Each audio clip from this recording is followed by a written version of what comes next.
Our next guest went from a Marvel superhero fan to becoming Marvel's first Muslim superhero. Following the story of a teen who discovers her superpowers, Miss Marvel, which premiered on Disney Plus yesterday, introduces audiences to a 16-year-old Pakistani-American from Jersey City named Kamala Khan, played by Iman Vellani. Let's take a look.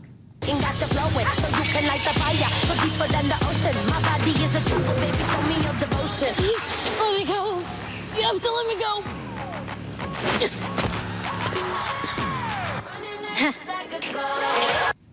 And joining us now is the star of the series, Iman Vellani. Welcome to the show, Iman. Thank you for having me. So great to have you here. Now, I'm told that you were already a big fan of Marvel superheroes when they introduced Miss Marvel, the first Muslim superhero. So what's it like now to see yourself represented?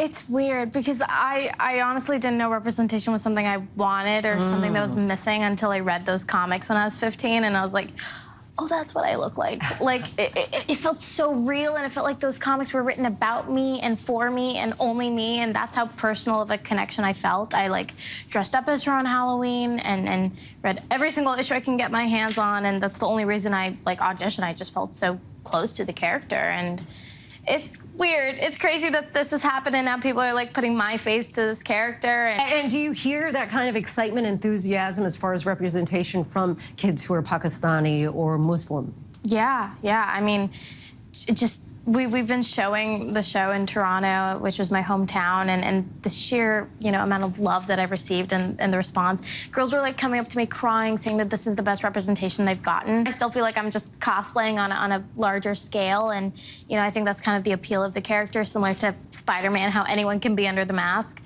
This lightning bolt in this character means so much to so many people, and I'm just, like, lucky enough to share it with the fans. And you've also said that you never planned to be an actress, right? That this was actually your first audition. What made you decide, well, maybe I'll go for it? WhatsApp. my aunt sent me the casting call through a WhatsApp forward, and I was like, look, this is super sketchy. This is not how casting calls work. Not that I know what they look like. And she was like, yeah, just do it. And I was like, okay, fine. And sent it to my, like, self-tape and a very academic resume, and they sent back sides, and I knew exactly which scenes they were pulling it from the comics, and it was, like, super real. And then I sent in a self-tape. I called me to LA the next week, and then I was cast in June on, like, the last day of high school. So it just happened. And Miss Marvel, really, there's this whole idea that her culture and her life and her ethnicity are all intertwined. Give us some examples of that. Yeah, I think the comics, for example, did a wonderful job in organically incorporating diversity so that it wasn't the main thing of the story, because ultimately it is about a fanfic writing, Avengers loving nerd who just so happens to be Pakistani and Muslim. So we really wanted to make it normal and normalize the Muslim experience, if you will. And that's how it kind of was for me. It wasn't, being Pakistani, being Muslim wasn't my entire personality. This is like, this is the time I wake up, this is the time I have breakfast, this is the time I pray, this is the time I go to school. Like, it was just a part of my schedule, like an extracurricular. And that's how we wanted to show it. We didn't want to glamorize religion or the culture or anything. We just wanted to show it as it is in real life. And so incorporating, like, little Pakistani words and showing stuff like Eid and having brown people on screen having fun. Like, how often do we get to see that in Marvel, of all things? It was, yeah, we really got to show what we wanted to. And Miss Marvel really is on a journey of discovery, of self-discovery. Would you say that you learned anything about yourself while playing her? 100%. I think the parallels of me and Kamala are, like, absolutely insane. I think her getting the powers and me getting this part really went hand in hand. And growing up, I felt quite disconnected from my culture, and I was very dismissive about me being Pakistani, me being brown in general. I thought it was very embarrassing, even though I, like, grew up with all four of my grandparents. I watched Bollywood movies when I was younger and listened to the songs. I didn't see the value in it, and I didn't think it was cool, quite frankly. And so I think because I was so obsessed with Hollywood and American pop culture, and I never saw myself represented in that light, I just assumed that those things never went hand in hand. And if I wanted this, then I couldn't have,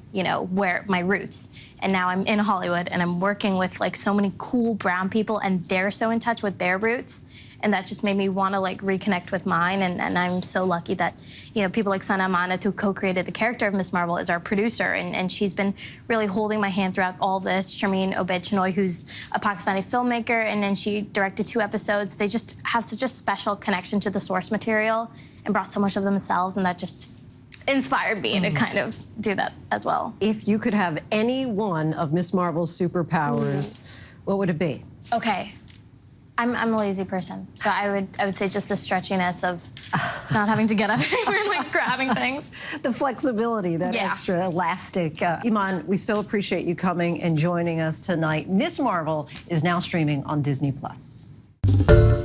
Hi everyone, George Stephanopoulos here. Thanks for checking out the ABC News YouTube channel. If you'd like to get more videos, show highlights, and watch live event coverage, click on the right over here to subscribe to our channel, and don't forget to download the ABC News app for breaking news alerts. Thanks for watching.